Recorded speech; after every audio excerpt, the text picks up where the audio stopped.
بسم اللہ الرحمن الرحیم۔ شروع اللہ کا نام لے کر جو بڑا مہربان اور نہایت رحم کرنے والا ہے۔ الف لام میم۔ کیا لوگوں نے یہ سمجھ رکھا ہے کہ ان کو محض اتنی بات پر چھوڑ دیا جائے گا کہ وہ کہتے ہیں کہ ہم ایمان لائے اور نہ ان کو آزمایا نہ جائے گا۔ ہم نے ان سب لوگوں کو آزمایا ہے جو ان سے پہلے ہوئے ہیں، پس اللہ ضرور جان کر رہے گا ان لوگوں کو جو دعویٰ ایمان میں سچے ہیں، اور وہ ضرور جان کر رہے گا جھوٹے لوگوں کو۔ کیا ان لوگوں نے جو بری حرکتیں کر رہے ہیں یہ سمجھ رکھا ہے کہ وہ ہم سے بازی لے جائیں گے؟ بہت برا ہے جو حکم وہ لگا رہے ہیں۔ جو کوئی اللہ سے ملنے کی امید رکھتا ہو تو وہ جان لے کہ اللہ کا مقرر کیا ہوا وقت آنے ہی والا ہے، اور وہ سب کچھ سننے والا اور جاننے والا ہے۔ اور جو کوئی جد و جہد کرے تو وہ محض اپنے لیے جد و جہد کرے گا، اللہ تو دنیا والوں سے بے نیاز ہے۔ اور جو لوگ ایمان لائیں گے اور نیک عمل کریں گے اور ہم ان کی برائیاں ان سے دور کر دیں گے اور انہیں جزا دیں گے ان بہترین اعمال کی جو وہ کرتے رہے تھے۔ ہم نے انسان کو حکم دیا ہے کہ وہ اپنے والدین سے حسن سلوک کرے، اور اگر وہ بھی تجھ پر زور ڈالیں کہ تم میرے ساتھ کسی ایسے معبود کو شریک بناؤ جس کا تمہیں علم نہیں، تو ان کی اطاعت نہ کرو۔ میری ہی طرف تم سب کو واپس آنا ہے، پھر میں تم کو بتاؤں گا جو کچھ تم کرتے رہے تھے۔ اور جو لوگ ایمان لائے ہوں گے اور جنہوں نے نیک عمل کیے ہوں گے ان کو ہم صالحین میں داخل کریں گے۔ لوگوں میں سے کوئی ایسا ہے جو کہتا ہے کہ ہم ایمان لائے اللہ پر، پھر جب اسے اللہ کی راہ میں ایذا دی گئی تو اس نے لوگوں کی ڈالی ہوئی آزمائش کو اللہ کے عذاب کی طرح سمجھ لیا۔ اب اگر تیرے رب کی طرف سے مدد آ گئی تو یہی شخص کہے گا کہ ہم تمہارے ساتھ تھے۔ کیا اللہ نہیں جانتا جو کچھ دنیا والوں کے دلوں میں ہے؟ اللہ تو ضرور معلوم کرے گا ان لوگوں کو جو ایمان لائے، وہ ضرور معلوم کرے گا منافقین کو۔ جن لوگوں نے کفر کیا ہے انہوں نے ان لوگوں سے جو ایمان لائے ہیں کہا ہمارے راستے کی پیروی کرو، ہم تمہاری خطاؤں کا بوجھ اٹھا لیں گے، حالانکہ ان کی خطاؤں میں سے وہ کچھ بھی اپنے اوپر اٹھانے والے نہیں ہیں۔ یقیناً وہ جھوٹے ہیں، ہاں ضرور وہ اپنے بوجھ بھی اٹھائیں گے اور اپنے بوجھوں کے ساتھ دوسرے بوجھ بھی، اور قیامت کے دن ان سے اس جھوٹ کے متعلق ضرور پوچھا جائے گا جو وہ گھڑتے رہے تھے۔ ہم نے نوح کو اس کی قوم کی طرف بھیجا اور وہ 50 کم 1000 سال ان میں رہا۔ پھر ان لوگوں کو طوفان نے گرفت میں لے لیا اس حال میں کہ وہ ظالم تھے۔ پھر ہم نے نوح کو اور کشتی والوں کو بچا لیا اور اسے دنیا والوں کے لیے ایک نشان عبرت بنا دیا۔ اور ہم نے ابراہیم کو بھیجا جب اس نے اپنی قوم سے کہا اللہ کی عبادت کرو اور اس سے ڈرو، یہ تمہارے لیے بہتر ہے اگر تم جانتے ہو۔ تم اللہ کے سوا محض بتوں کی عبادت کر رہے ہو اور تم ایک جھوٹ گھڑ رہے ہو۔ اللہ کے سوا جن کی تم عبادت کرتے ہو وہ تمہارے لیے رزق پہنچانے کا اختیار نہیں رکھتے۔ رزق اللہ کے ہاں سے تلاش کرو اور اس کی عبادت کرو اور اس کا شکر ادا کرو، اسی کی طرف تم واپس لائے جاؤ گے۔ اگر تم جھٹلاتے ہو تو تم سے پہلے بھی بہت سی قوموں نے بھی جھٹلایا تھا، اور رسول پر صاف صاف پہنچا دینے کے سوا کچھ اور ذمہ داری نہیں ہے۔ کیا ان لوگوں نے دیکھا نہیں کہ اللہ کس طرح تخلیق کی ابتدا کرتا ہے پھر اس کا اعادہ کرتا ہے؟ یہ اللہ کے لیے بہت آسان ہے۔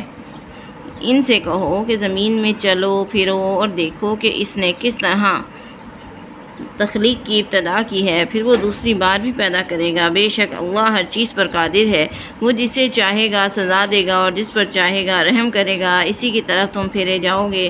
تم نہ زمین میں عاجز کرنے والے ہو نہ آسمان میں، اور اللہ کے سوا تمہارے لیے کوئی سرپرست اور مددگار نہیں ہے۔ جن لوگوں نے اللہ کی آیات کا اور اس سے ملاقات کا انکار کیا ہے وہ میری رحمت سے مایوس ہو گئے ہیں اور ان کے لیے دردناک عذاب ہے۔ پھر اس کی قوم کا جواب اس کے سوا کچھ نہ تھا کہ انہوں نے کہا کہ قتل کر دو اسے یا جلا دو اس کو۔ آخرکار اللہ نے اس کو آگ سے بچا لیا۔ بے شک اس میں ان لوگوں کے لیے نشانیاں ہیں جو ایمان لاتے ہیں اور اس نے کہا کہ تم نے دنیا کی زندگی میں اللہ کے سوا بتوں کو اپنے درمیان محبت کا ذریعہ بنا لیا ہے، مگر قیامت کے دن تم ایک دوسرے کا انکار کرو گے اور ایک دوسرے پر لعنت کرو گے اور تمہارا ٹھکانہ آگ ہوگی اور تمہارا کوئی مددگار نہ ہوگا۔ اس وقت لوط نے اس کو مان لیا اور ابراہیم علیہ السلام نے کہا کہ میں اپنے رب کی طرف ہجرت کرتا ہوں اور وہ زبردست اور حکیم ہے، اور ہم نے اسے اسحاق اور یعقوب عنایت فرمایا اور اس کی نسل میں نبوت اور کتاب رکھ دی اور اسے دنیا میں اس کا اجر عطا کیا اور آخرت میں وہ یقیناً صالحین میں سے ہوگا۔ اور ہم نے لوط علیہ السلام کو بھیجا جبکہ اس نے اپنی قوم سے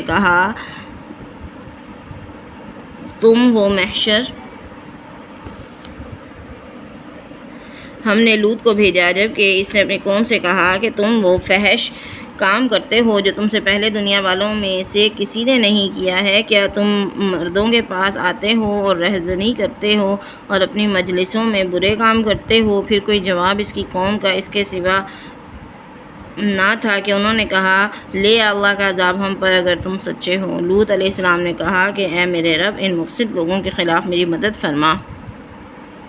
اور جب ہمارے قاصد ابراہیم علیہ السلام کے پاس خوشخبری لے کر پہنچے تو انہوں نے اس سے کہا کہ ہم اس بستی کے باشندوں کو ہلاک کرنے والے ہیں، اس کے باشندے سخت ظالم ہیں۔ ابراہیم علیہ السلام نے کہا اس میں تو لوط موجود ہیں۔ انہوں نے کہا کہ ہم خوب جانتے ہیں کہ اس میں کون ہے، ہم اسے اور اس کے گھر والوں کو بچا لیں گے، اس کی بیوی کے سوا، اس لیے کہ وہ پیچھے رہنے والوں میں سے ہے۔ پھر جب ہمارے قاصد لوط علیہ السلام کے پاس آئے تو وہ ان کی وجہ سے بہت پریشان ہوا اور دل تنگ ہوا۔ انہوں نے کہا کہ نہ ڈرو، نہ غم کرو، ہم تمہیں اور تمہارے گھر والوں کو بچا لیں گے سوائے تمہاری بیوی کے جو پیچھے رہنے والوں میں سے ہے۔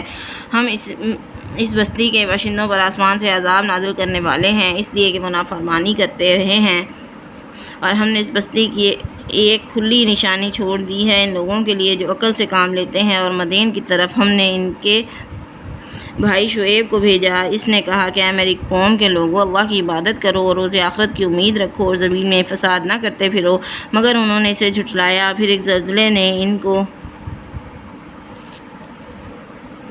آ لیا اور وہ صبح کو اپنے گھروں میں اوندھے پڑے رہ گئے، اور عاد اور سمود کو ہم نے ہلاک کیا، اور یہ بات تمہارے لیے ان کے مسکنوں سے واضح ہو چکی ہے۔ ان کے اعمال کو شیطان نے ان کے لیے خوشنما بنا دیا اور ان کو راہ راست سے روک دیا، حالانکہ وہ دیکھنے سمجھنے والے لوگ تھے۔ اور قارون اور فرعون اور حامان کو ہم نے ہلاک کیا۔ موسیٰ ان کے پاس واضح دلائل لے کر آیا تھا، مگر انہوں نے زمین میں تکبر کیا، حالانکہ وہ سبقت لے جانے والے نہ تھے۔ آخرکار ہر ایک کو ہم نے اس کے گناہ میں پکڑا۔ پھر ان میں سے کچھ وہ ہیں جن پر ہم نے پتھراؤ کرنے والی ہوا بھیجی، اور ان میں سے کچھ وہ ہیں جن کو ایک زبردست دھماکے نے آ لیا، اور کچھ وہ ہیں جن کو ہم نے زمین میں دھنسا دیا، اور کچھ وہ ہیں جن کو ہم نے غرق کر دیا۔ اللہ نہیں تھا کہ ان پر ظلم کرتا، مگر وہ خود ہی اپنے آپ پر ظلم کرتے تھے۔ جن لوگوں نے اللہ کے سوا دوسرے سرپرست بنا لیے ہیں، ان کی مثال مکڑی جیسی ہے جو اپنا ایک گھر بناتی ہے، اور سب گھروں سے زیادہ کمزور گھر مکڑی کا گھر ہی ہوتا ہے۔ کاش یہ لوگ جانتے ہوتے۔ یہ لوگ اللہ کے سوا جس چیز کو بھی پکارتے ہیں اللہ اسے خوب جانتا ہے، اور وہ زبردست اور حکیم ہے۔ یہ مثالیں ہم لوگوں کو سمجھانے کے لیے بیان کرتے ہیں، اور ان کو نہیں سمجھتے مگر علم رکھنے والے لوگ۔ اللہ نے آسمانوں اور زمین کو برحق پیدا کیا ہے، بے شک اس میں ایک نشانی ہے اہل ایمان کے لیے۔ صدق اللہ العظیم۔